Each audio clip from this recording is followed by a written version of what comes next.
लग्नात असणारी विद्युत रोषणाई, महागड्या सुखसुविधा दिसत आहेत। स्वतः वैष्णवी यामध्ये खूप खुश दिसतीये।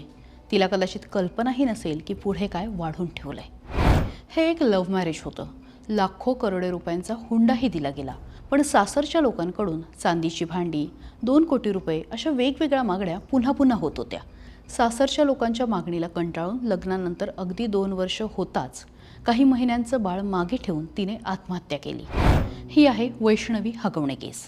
आणि हे सगळं दिलं असताना मुलीला सासरच्या लोकांनी त्रास देणं थांबवलं नाही असं मुलीच्या घरच्यांनी सांगितलंय। शशांक हगवणे असं मुलीच्या नवऱ्याचं नाव। वडिलांनी सांगितलं, शशांक मुलीवरती संशय घेत होता। या संशय वृत्तीतूनच तिला मारहाण व्हायची। वडील मुलीच्या प्रेमाखातर देत राहिले, मात्र सासरचे त्यांचा फायदा घेतच होते। मोबाईल, गॉगल, रोख रक्कम असं सगळं दिलं तरी मुलीला दर 2 महिन्यांनी माहेरी आणून सोडायचे। वैष्णवीला मारहाण झाल्याचा तपशील